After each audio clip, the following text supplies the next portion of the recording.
Hello అండి. ఈరోజు మనం ఆలు తర్వాత శనగపిండితో మంచి రెసిపీ తయారు చేసుకుందాం. ముందుగా ప్యాన్లో ఒక గరిటెడు ఆయిల్ వేసుకుందాము.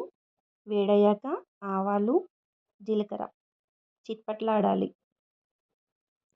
ఆ తర్వాత ఒక ఆనియన్ చిన్నగా పీసెస్ కట్ చేసుకొని వేసుకుందాం. ఆ తర్వాత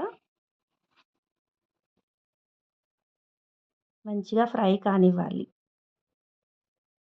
తర్వాత ఎల్లిపాయ పేస్ట్ అండి, ఒక స్పూన్ వేసుకోవాలి. ఇది కూడా కొంచెం వేగనివ్వాలి. ఆ తర్వాత మిరపకాయతో పేస్ట్ కొద్దిగా సాల్ట్ వేసి నేను గ్రైండ్ చేసుకున్నాను. 2 స్పూన్లు యాడ్ చేసుకుందాం. ఇది కూడా మంచిగా ఫ్రై కావాలి. దాంతోపాటుగా సాల్ట్ కూడా వేసుకుందాం కొద్దిగా. ఇవన్నీ కూడా ఫ్రై కావాలి. నేను శనగపిండిని ఒక స్పూను ఆయిల్తో ముందుగానే ఫ్రై చేసి పెట్టుకున్నాను. బంగారు వర్ణం వచ్చే వరకు శనగపిండిని ఫ్రై చేసి పక్కన పెట్టేసుకున్నాను. కర్రీలో లాస్ట్గా పసుపు వేయండి. ఆ తర్వాత ఒక కప్ ఆఫ్ వాటర్ని యాడ్ చేసుకోవాలి. ముందుగా ఆలూని ఉడకపెట్టుకున్నాను. అవి చిన్నగా పీసెస్ చేసుకొని ఈ వాటర్లో యాడ్ చేసుకుందాం.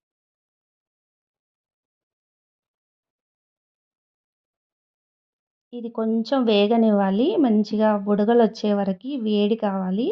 ఆ తర్వాత దీంట్లో కొత్తిమీర, కరివేపాకు ఉంటే కూడా యాడ్ చేసుకోవచ్చు. దీంట్లో నేను ముందుగా చేసుకున్న శనగపిండి ఫ్రై చేసి పెట్టాను కదా, ఆ పౌడర్ని యాడ్ చేస్తాను. ఒక 5 నిమిషాలు కలుపుకొని మూత పెట్టేసుకోవాలి.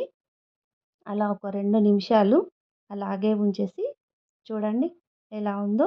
చాలా టేస్టీగా ఉంటుంది. రైస్లోకి చాలా బాగుంటుందండి ఇది. తప్పకుండా ట్రై చేయండి. థ్యాంక్ యూ అండి.